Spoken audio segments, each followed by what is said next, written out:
Селям алейкум, витаю! В эфире телеканала АТР. Мы продолжаем информационный вечер. И следующие 3 часа мы будем говорить о самых актуальных новостях, которые появились в информационной повестке дня. Результаты пресс-марафона президента Владимира Зеленского и состоится ли встреча 4 лидеров в нормандском формате. С вами я, Гульсум Халилова. И мы начинаем. Гости нашей студии Семен Кабакаев, волонтер та координатор проекту «Стоп террор» та Олександр Алферов, речник Нацкорпусу. Витаю. Добрый вечер. На пресс-марафоне президент Владимир Зеленский рассказал, когда, вероятно, состоится встреча нормандской четверки. Предлагаю послушать его прямую речь. Дата нормандського формату, я думаю, по-перше, що ми отримуємо дату наступного тижня. Ми будемо знати, я маю на увазі, дату наступного тижня. Я думаю, що дата буде у цьому році. У цьому році дата буде, я думаю, що в листопаді. Россия не допустит пересмотра предыдущих договоренностей. Об этом заявил министр иностранных дел Российской Федерации Сергей Лавров. Далее давайте послушаем подробнее. Українська сторона вимагає проведення нормандського саміту, щоб переглянути домовленості попередніх зустрічей лідерів Росії, України, Німеччини та Франції. Це буде просто ударом по репутації нормандської четвірки, і ми зробимо все, щоб цього не допустити. Коли нас починають звинувачувати в тому, що ми затягуємо проведення нормандського саміту, це спроба з дуже негідними засобами. Складається враження, що і підписання формули Штайнмаєра з якимись незрозумілими застереженнями і те, що відбувається з розведенням, не розведення сил і засобів в Петрівському та Золотому. Когда состоится встреча в нормандском формате? Состоится ли она в этом году, как заверил президент Владимир Зеленский? Я думаю, що, скоріш за все, ця зустріч відбудеться, тому що Володимир Зеленський робить для цього занадто багато кроків, які взагалі не варто було робити українському президенту. І якщо вже Путін не піде на цю зустріч, а ця зустріч відбувається тільки із-за того, що Володимир Зеленський саме і робить ці кроки, тобто погоджує формулу Штайнмаєра, тобто запевнює, що буде підписаний закон про особливий статус на постійній основі. Ну, мені взагалі буде цікаво, які ще вимоги поставить Російська Федерація новообраному президенту, щоб провести цю зустріч. І дуже цікаво, ну, він провів ці кроки, які ще він буде робити кроки, щоб зустрітися з Володимиром Путіним. І, друзі, давайте не забувати, що це просто зустріч. Це просто зустріч, невідомо з якими наслідками вона буде і для України в тому рахунку. Александр, верите ли вы в результативность и в эффективность этой встречи в случае, если она состоится? Ведь действительно, вот как Семен отметил, очень много действий для этого проделывается. Стоят ли они того? В першу чергу я хотів би акцентувати, як сам міністр Лавров назвав 2 населених пункти в Україні, маючи цілу Російську Федерацію, запам'ятав їх. І це свідчить про те, що в тому числі Золоте, де зараз знаходяться наші добровольці, як бійці полку Азов, ветерани, цивільні активісти, що настільки це дійсно цікавить цю сторону. Зрозуміло, що Російська Федерація буде робити все, щоб відбувся нормандський формат, щоб була будь-яка зустріч в будь-якому форматі, бо зрештою, що означає нормандський формат? Це те саме, що і мінський формат. Це просто дійсно зустріч, але на якій вирішується доля тих людей, що опинилися в заручниках у української влади, це ці сепаратисти, які сьогодні там сидять. Зрозуміло, що Росія буде вирішувати, як убезпечити і як надалі створити це так зване Придністров'я-2 на території України.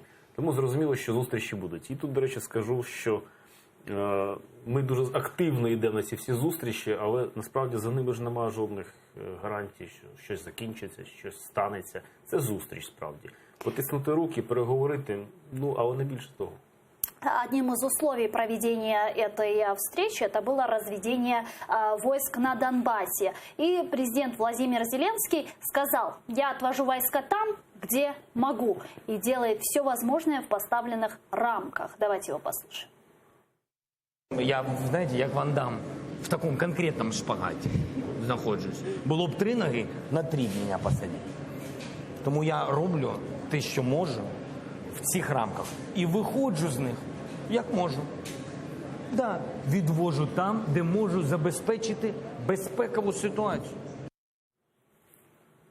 Ну а вот президент России Владимир Путин заявил, разведение сил блокирует, цитирую, националистические формирования. Далее цитата.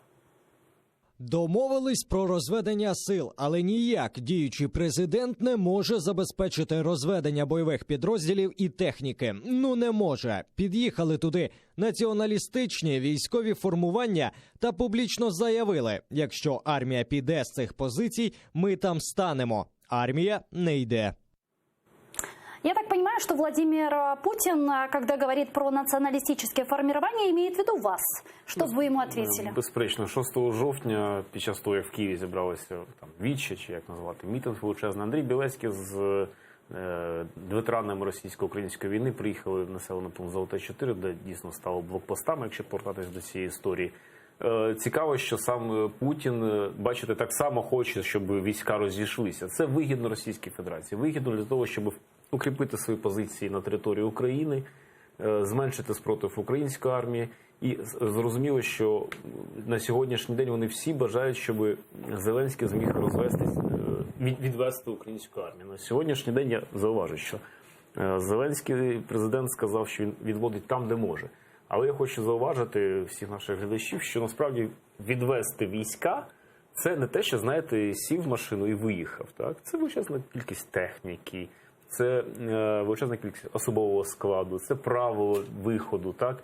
І зрозуміло, що те, що нам сьогодні кажуть, в 9 числа о 12:00 почнеться відведення війська, ну так перепрошую, щоб відвести з позиції на кілька кілометрів навіть техніку та людський ресурс, необхідно не один день, і тут рахунок іде не в годинах. Відповідно, що хоче президент Російської Федерації? Щоб українці, які копали своєю кров'ю, потом ці окопи, траншеї, просувалися на кілька метрів вперед, щоб вони вийшли з цих позицій, зайшли на абсолютно голий степ, умовно кажучи, і стали мішенню банальних мінометів, які будуть мобільно туди притаскувати на машинах сепаратисты расстреливают украинскую армию. Так, а 2 километра, я так понимаю, это ведь немного. 2 километра. Ну, послухайте, міномет візьме за 4 кілометри. Да. Ми не говоримо про град, ми не говоримо про артилерію потужніше, яка б'є на 15 кілометрів прицільно. Розумієте, це ж дитячі абсолютно казки про те, що кілька кілометрів. Це не розведення. Вибачте, це не розведення. На что рассчитывает тогда президент Владимир Зеленский, как вы думаете? И почему именно разводятся в 2 пунктах, Золотое и Петривское? Почему не по всей линии разграничения? Ну, відповідаючи відразу на останню репліку, вони анонсували, я нагадаю, 24, здається, населених пунктів. Зараз я не знаю, чому Петрівське і Золоте. Я мушу підтримати повністю свого колегу і додати ще, що треба ж зрозуміти, що ми ці 4 роки, а по факту у нас зараз така статична війна йде. Викопали ще багато фортифікаційних споруд, і те, що він каже, що відходять в поле, позиції залишаються, і ми залишаємось не з чим. Всі, хто хоч раз був на фронті, розуміють, що таке стояти в голому полі. Ти нікуди не сховаєшся, ти нічого не зробиш. І зрозуміло, Володимир Зеленський, мабуть, в своїй уяві десь робить те, є 2 варіанти. Або він робить те, що він давно запланував, або він виходить з тієї ситуації, яка є. Звичайно, Володимир Зеленський – це не Петро Порошенко, і тактика, і стратегія приймається зовсім інше по вирішенню і стратегічних питань, і тактичних. За ці 4,5 роки, поки у нас іде така війна, як з Дебальцево вона зафіксувалась, ми не втратили жодної позиції. І це заслуга, як би хто не любив того Муженка, але і його, і Полторака, і Порошенка. І, безумовно, тепер втрачаючи позиції, так як це відбувається в станиці Луганській, наприклад, коли Володимир Зеленський постійно, до речі, плутає слова. Він каже розведення і відведення. Так от розведення – це коли в двосторонньому порядку робиться. В станиці Луганській не відбулось розведення. Я, можливо, відкрию комусь таємницю, але бойовики як були на своїх позиціях, так і залишились. Вони зробили перший день це, щоб показати ОБСЄ, ОБСЄ зафіксували, і вони всі знову стоять на тих позиціях. І згадаємо вже історію з тим самим прапором, про який я постійно говорю, як в станиці Луганській, з адміністрації Зеленського Зеленського подзвонили і сказали зняти прапор України, щоб не муляло тій стороні перед очима. Тоді військові на себе, військово-цивільне співробітництво взяло відповідальність, і через добу вони його повернули назад, хоча він був знятий. Тому як буде відбуватися в Золотому і Петрівському, я не знаю. Те, що Азов поїхав, інші добровольці і волонтери, це наслідок того, що новій владі в Україні не довіряють Сегодня и будут противодействовать своими силами. Да, и сегодня как раз состоялась пресс-конференция организаторов марша сопротивления капитуляции, которая пройдет в понедельник. И вот, собственно, что сказал первый командир полка Азов Андрей Белецкий. Давайте его послушаем.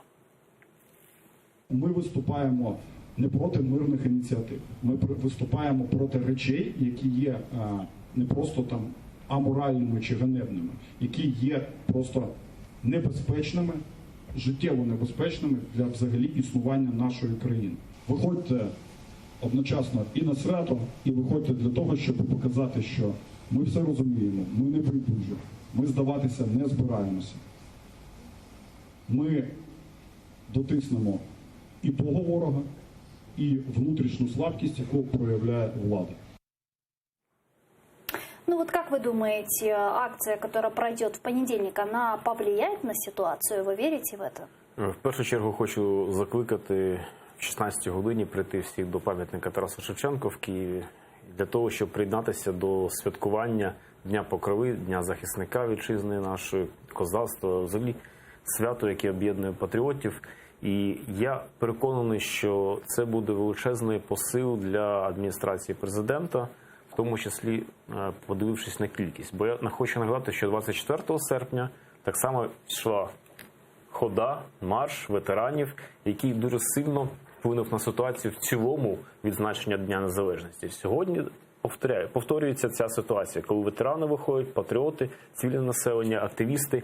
І я переконаний, що влада не зможе не зреагувати. І, в принципі, за дуже хорошим сценарієм Володимир Зеленський, якщо він зрозуміє, що це може бути пасом для його гри, скаже, вибачте, народ не хоче, ніякого Мінську не можемо робити, давайте думати про новий план. Так? Семен, ви пойдете на марш? Ну, я планував, я ще хочу, тут забули анонсувати, на 14 годину біля адміністрації президента буде проходити акція, приїдуть люди з того самого Петровського, Золотого, зі Станиці Луганської, саме місцеві мешканці, і цю акцію робить, наскільки я розумію, вільні люди, відсіч, якщо я не помиляюсь в організаторах, я от піду теж туди, і я теж планую бути і на ході, якщо в мене вийде, і знову ж відповідаючи на ваше питання, я думаю, що ті акції, які проходять вже більше місяця, вони проходять з 24 числа, з Дня Незалежності, була перша акція невеличка, там прийшло 500 десь людей під адміністрацією президента, і Мирослав Гайз започаткував. От вже це буде 6-та акція, і кожен раз людей все більше і більше, і влада, звичайно, розуміє, Володимиру Зеленському доводиться навіть відео писати. Но Владимир Зеленский сказал, что у него на капитуляцию идиосинкразия, точнее аллергия, сказал президент Владимир Зеленский, что у него уже на слово капитуляция аллергия идет. А может, действительно нет какой-то капитуляции? Ну так вибачте, так Володимир Зеленський багато чого казав. Володимир Зеленський казав, прийде весна, саджати будемо. Володимир Зеленський казав, що все буде чесно, без кумовства. Володимир Зеленський багато чого казав, і це нічого не здійснюється і не справджується. Чому я повинен, наприклад, як громадянин, який обурений діями, тими, які... Він каже одне, а виходить інше. Ви розумієте? Він виходить, записує відеозвернення і каже, капітуляції не буде. Я гарантую безпеку, коли буде розведення. Любі друзі, як казав наш минулий президент, як ти можеш гарантувати безпеку? Ти там от був, ти бачив, як це відбувається? Я був неодноразово на фронті. Я розумію, що це таке. Ну, тобто, ви розумієте, коли там знаходишся, як можна гарантувати, та ти, я не знаю, це хоч з кулеметом там всі, хоч з гарматою, але ти не зможеш гарантувати безпеку, тому що почнуть стріляти з тих самих мінометів, з гаубиць, з СЗО якось. Ну як ти це будеш робити? Ну як в тебе чарівна паличка є? Ну як ти зможеш це зупинити? Це знов брехня виходить, знов Володимир Зеленский бреше. Возвращаясь к нормандскому формату, я бы хотела отметить, что во время пресс-конференции, то есть пресс-марафона президента, его спросили в том числе и про нормандский формат, и о чем, собственно, он там будет говорить с лидерами, с которыми он встретится. Вот давайте послушаем, что он ответил. Неодноразово ми зустрічався з фахівцями і з людьми, які були в Мінському процесі з самого початку, і зараз, і з нашим Міністерством закордонних справ, з нашими дипломатами. Я постійно піднімав питання, а чому в Мінську не обговорюється Крим? Не обговорюється. А чому в нормандському форматі не обговорюється Крим? Не обговорюється. Тобто, для мене нормандський формат – це ще й можливість повернення питання вирішення Криму. Просто повернення його хоча б до обговорювання. Ну, тема Крыма на встрече лидеров в нормандском формате. Как вы будете, как оно будет звучать и какова будет реакция, собственно, Путина, который говорит, что тема Крыма для него закрыта? Вона і буде закрита. Я переконаний, що Путін поставить одну з умов, що давайте ми спочатку тут питання, а потім по Криму. Це тема, які не порушуються в цьому нормандському форматі, ні мінському форматі. Розумієте, що тема Крима – це дійсно є той подразник для Російської Федерації, де можна їх судити, де можна робити все, що захочеш. А вони, відволікаючи взагалі в цілому інформаційний простір, намагаються говорити про Східну Україну, про те, що там громадянська війна, називаючи це конфліктом, громадянською війною. Питання Криму. І я хочу нагадати, що коли анексували Крим, російські війська зайшли в Херсонську область. Газорозподільча станція, 14 рік. Ми пам'ятаємо всі ці, так? Чому не казати, що дійсно був факт введення російських військ на територію Херсонської області? Тобто це невже не є не конфліктом, ніяким не громадянською війною? І будучи абсолютно переконаним, що питання Криму необхідно в першу чергу ставити, тому що саме через Крим в липні 2014 року міжнародна спільнота накладає санкції на російські банки в світі. Розумієте? Через Крим почалися перші спротив, так скажімо так, і санкції до Росії. Тому сьогодні питання Криму має бути першим стояти. Сейчас мы видим, что тему Крыма и Донбасса отделяют. По крайней мере, со стороны мне видится это так. Действительно так ли это и можно ли делать? Ну, дивіться, я дивлюсь досвід, який от був протягом минулих 5 років. Це, мені здається, для всіх новий досвід був. Для громадського суспільства, яке таке новостворене, на мою думку, було, і для колишнього президента Петра Порошенка, і дипломатів. Ну, тобто, ніхто не отримував, от минулі там десятиліття країну в війні. Ніхто не знав, як діяти, і ніхто не знав, як розпочинати, як вести дипломатичні перемовини. Мені дуже багато фідбеків з Вашингтону приходило, там мої друзі, там партнери, колеги знаходяться. Всі кажуть, українські делегації жахливі, що ви робите, куди ви приїжджаєте. Потім ви не повірите, пройшло півроку. В тому рахунку і представники Меджлісу спрацювали з командою президента, і МЗС разом з адміністрацією президента на той час Порошенка випрацьовували гарну позицію. Без України не говорили про Україну. Питання Криму завжди ставилося, якщо не першим, то другим. І питання війни, воно завжди йшло з питанням Криму, як це питання однієї агресії, яка розпочалась в Криму і потім перейшла на Донбас. Так или иначе, майданчика по Криму все-таки не було. Ну, ви розумієте, Мінськ був, Крима не було. Тут питання, Мінськ був для чого зроблений? Щоб зупинити війну на той час. Ну, я не хочу зараз в Мінськ даватись. Я просто хочу завершити думку, що на той час, 5 років, ми бачили, що було так. Зараз ми не бачимо, як ви кажете, правильно, ніяк. Тобто не піднімається. Виходить Володимир Зеленський, я бачу в Туреччині, каже, да, питання Криму важливо, у нас є проблеми. Потім виходить вже в Києві, каже, так, я буду спілкуватись з журналістами, я бачив, ви вчора теж на прес-конференції були. І він починає юлі. А чому цього нема? Тому що немає, по-перше, єдиної позиції. От якщо є єдина позиція, ти виходиш і кажеш 1, 2, 3, 4, 5. ми будемо робити так, що у нас дорожня карта така, там 6, 7, 8, ми робимо там через півроку, раз, 2, 3, 4, 5, зараз робимо. Тобто нема чіткої стратегії випрацьованої. Зрозуміло, що, от, наприклад, навіть по вчорашній прес-конференції, я ж дивлюсь, у нього... Мы вернемся к пресс-конференции. Я все-таки хочу нас вернуть к нормандскому формату и встрече в нормандском формате, если она все-таки состоится, потому что вчера Владимир Зеленский в том числе и сказал, что и как будет действовать, если переговоры провалятся. Давайте его послушаем. Якщо ми не зможемо на нормандському форматі, я це відчую, просто як людина. Якщо я відчую, що не буде діалогу, діла не буде. Я це відкрито скажу на нормандському форматі. Якщо я відчую, що ні, що там йдеться про те, що ми не зможемо ніяк контролювати ні вибори, ні наш кордон, ніяким чином, якщо я це відчую, я повернусь до вас, і ми будемо більше ніколи не будемо йти, найближчим часом не будемо при всій цій владі, не будемо йти по цьому плану. Ну, давайте смоделируем с вами ситуацию. Встречаются Меркель, Макрон, Путин и Зеленский. Зеленський відчуває, що прохолодно, так? Ну, то есть, как он должен это почувствовать, раз? И, во-вторых, а если что предложить, как вы думаете, у нашей власти, у президента Зеленского, что он будет говорить? Ну, знаєте, ми третє повертаємося до марафону, хочу висловити свою десь і повагу, тому що людина провела 12-годинний марафон. Да, ми вернемося к этому. Суто людський момент. І скажу, що дійсно почав заговорюватися він вже в кінці, хоча проявив дійсно таку мужність. Давайте к переговорам все-таки. Мы поговорим про нормандський формат. прес-конференцию. Розумієте, колега тільки що казав про дорожню карту. І це абсолютно правильний момент. Ми ніколи не доб'ємося жодних поступок нам чи перемоги, коли ми діємо за чужою дорожньою картою. Коли ми покажемо свою дорожню карту, яка не подобається, звісно, Російській Федерації, бо першим там буде Крим стояти.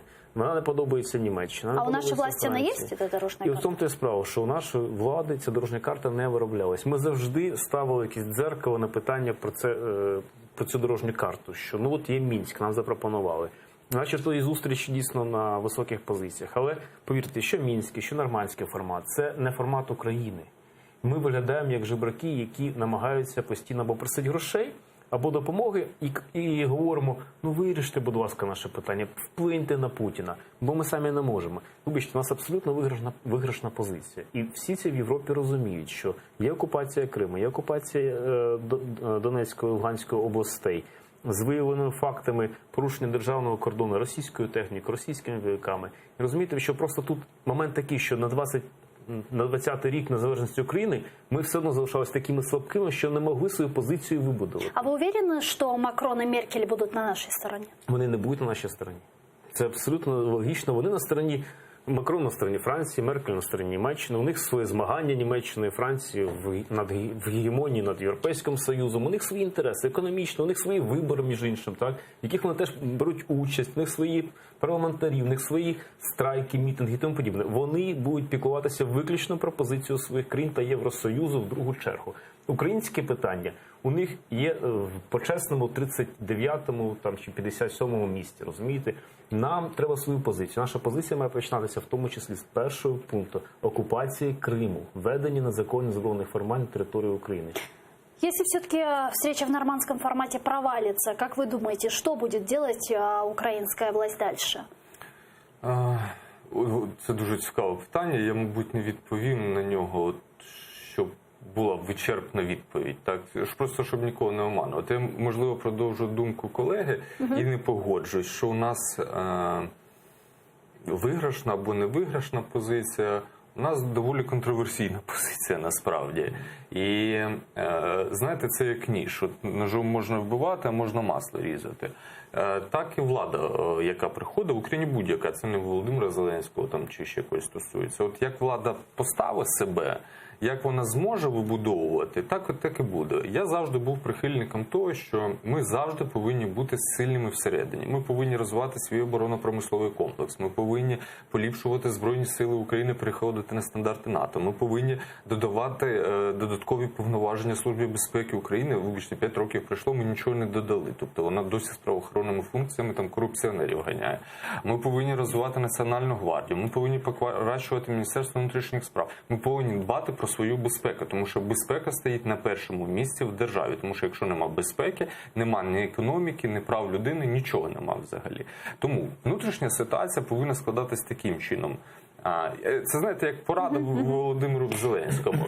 А зовнішня ситуація – це зовсім інше. Ми, наприклад, не можемо з нашою армією протистояти армії Російської Федерації. Це треба розуміти. Якщо армія супротивника перевищує твою в 4-5 разів, все, вони просто шапками тебе закидають. Знаєте, у китайців є стратегічний план, якщо вони програють тактичний напрямок, вони всією армією здаються в полон і просто зсередини руйнують армію ворога. А помните? І це дуже важливо насправді. І до чого я веду? Це до нормандського формату. Якщо влада будь-яка, на даному етапі це Володимир Зеленський, не зможе консолідувати навколо себе додаткових партнерів, які посилять твою економічну позицію, військову позицію, щоб ти протистояв тому ворогу, який в скритий спосіб для міжнародної арени, це тобто Росія робить. А хто ці партнери? Ну, безумовно, це повинні перш за все бути гаранти Будапештського меморандуму і всі інші. Тобто всі інші – це Польща, це країни Балтії, це всі інші взагалі. І вони продовжують бути нашими партнерами. Безумовно, але ви вибачте, я, наприклад, бачу прохолодні почались стосунки між Україною і Францією. І я бачу, як Макрон, наприклад, грає зараз більше на руку Володимиру Володимировичу Путіну. Я бачу, як канцлер Німеччини Ангели Меркель не така компліментарна вже до України і не така тепла, як це було протягом минулих 5 років. Я бачу, як Трамп каже... вона вже не така з початку будівництва Северного потока-2. Я не згоден. Я бачу це останні півроку тільки. Я бачу, як Трамп каже Володимиру Зеленському, будь ласка, вирішіть свої питання самі з Володимиром Путіним, ви типу класний пацан, ви це зробите. Я не бачу покращення або новітніх якихось відків в співпраці з Канадою, хоча Канада один з наших головних стратегічних партнерів. Великобританія так само, взагалі тиша звідти йде. Взагалі тиша.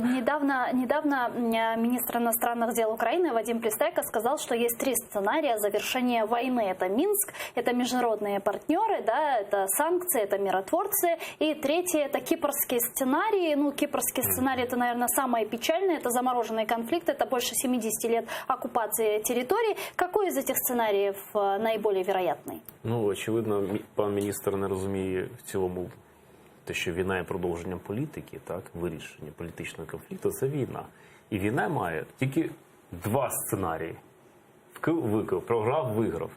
Говорити про те, що якісь мінські сценарії чи інші, не обумовлені жодними статтями і пунктами. Це процес. А я згоден. Є тільки вкив-викив, а це розповідає він процес. І коли каже нам дорожню карту, що капітуляція може отак, капітуляція так, або капітулювати можна так. А чому він сказав, що існує 3 сценарії капітуляції? А чому не існує? Бо кіпрський варіант – це сценарій капітуляції, вибачте. Зрештою, там стоять миротворці, якісь моменти, домовленості, але що? Нічого, просто розумієте? І нам в тих самих миротворців хотіли ввести в Україну. І що? Я просто про те, що, наприклад, існує хорватський сценарій. Кілька років хорвати накопичували матеріальні, економічні ресурси, стратегічні плани, зброю. Потім раз взяли і вигнали сербів з своєї території. Це сценарій, знаєте. Возвращаясь к пресс-конференции, во время пресс-марафона представитель Национального реестра рекордов Украины зафиксировал рекордное время общения президента с журналистами. Давайте посмотрим сначала, как это было. А у нас хороша новина, у нас світовий рекорд. Який? Світовий. Будь ласка, прийдіть сюди і поясніть, що сталося, поки ми тут говорили. Навіщо ви це зробили? Уже сейчас пресс-конференция длится больше 8 часов, И рекорд, не буду говорить чей, превышен как минимум на 45 минут. И судя по тому, что я слышу, вам еще придется часиков до 9-10, наверное, работать. Я понимаю, как это сложно, и желаю вам держаться. На сколько вопросов успел ответить президент и кого обошел в продолжительности пресс-конференции? Внимание на экран. На прес-маратон акредитувалось 152 засоба масової інформації, 36 з них – іноземні медіа. Пролунало 342 питання. Це якщо без уточнюючих. Загалом президенту поставили понад 5000 запитань. Тривала прес-конференція рекордні 14 годин і 7 хвилин. Почали вранці о 10 годині 2 хвилині, завершили о 9 хвилині на першу ночі. Найдовша зустріч Путіна з пресою тривала 4 години 40 хвилин. Президента Білорусі Лукашенки – 7 годин і 21 хвилину. В Зеленського абсолютний рекорд – 14 годин і 7 хвилин. Ну вот так президент Владимир Зеленский обошел Путина с Лукашенко. Вам понравилась пресс-конференция? Ні, не сподобалось. Чого? Ну, от дивіться. Ближче до народу, ні? Ну, безумовно, так це ж Він ж там не тільки з журналістами відпрацьована політтехнологічна, якщо можна так, концепція, яка впроваджена в життя. Я не політтехнолог, але я ж спостерігав і спочатку самої передвиборчої гонки Володимира Олександровича, як це все відбувалось. А почему такой, нормальный парень, ведь свой-то, а вам что? Что? Вы вот пиццу поешьте, а вам что? Вы чего не пьете? А вы отвечаете на питание. Так я же сказал уже, что будет хорошо, капитуляции не будет. Что вы говорили? І ви розумієте, він відповідає 2 словами на питання, а потім переключається на іншу людину, а потім на третю, на четверту. Ой, рекорд принесли, я забув. Ну як це можна? Тобто нема жодної вичерпної відповіді жодному журналісту. Але з кожною відповіддю він сам себе наче запевнює в тому, що він говорить, розумієте? І тобто одну і ту саму тезу він проговорює, наприклад, тут оці мішки журналістів, які постійно так до нього садили, так? Він всім журналістам, я ж розумію, як, умовно розумію, ви запрошуєте, я бачу, як ваш цех працює, всім каже редактор чи хто вам ставить завдання. Давайте поставимо ці 2, 3, 4 питання. І кожен стол, який сідає до Володимира Зеленського, на кожному цьому столі лунає 2 або 3 однакових запитання, і скільки цих столів за день пройшло. І на кожному столі він відповідає одне і те саме. А давайте повернемось до... Так, я завершую дуже швидко. А давайте повернемось до старого, як всі президенти у цьому світі. Сідає зал, задається одне правильне питання, як правильно сказати на журналістській мові, щоб була розлога відповідь, так? Тобто питання дуже досконало виписується, щоб не сучка, ні задовження. Олександр, і більше ніхто не ставив, і більше ніхто з журналістів не ставив питання, тому що президент відповідає розлого 5-7 хвилин на одне питання. Олександр, тут да. 2 технології були задіяні з піарщиків президента. Буквально перше, це дзеркало поставити на поведінку його прес-секретаря Менделька, яка був конфлікт з Свободою, Радіо Свободою, перше, і взагалі конфлікт з журналістами. І друге, дзеркало поставити, щоб показати президента, який вміє говорити українською мовою, який може говорити англійською мовою, бо він вчора це продемонстрував. Тому це дійсно достатньо шикарний піар-крок. Скажу, що витривалість Зеленського дійсно вражає, але йому не звикати, судячи з того, що він проводив, мабуть, і довші зустрічі в іншій своїй іпостасі. Насправді, дійсно, фахових відповідей було дуже мало. І справді треба погодитись, що він говорив те саме, тільки розмовляючи певними акцентами. Олександр Альферов, речник Нацкорпусу, та Семен Бакаєв, волонтер та координатор проекту «Стоп террор». Дуже дякуємо вам. А я вынуждена завершать этот блок буквально через 5 минут. Смотрите новости на украинском языке, не переключайтесь и подписывайтесь на наш YouTube-канал. Там мы выкладываем самые интересные фрагменты из наших эфиров. Коруш Кенджи Досла.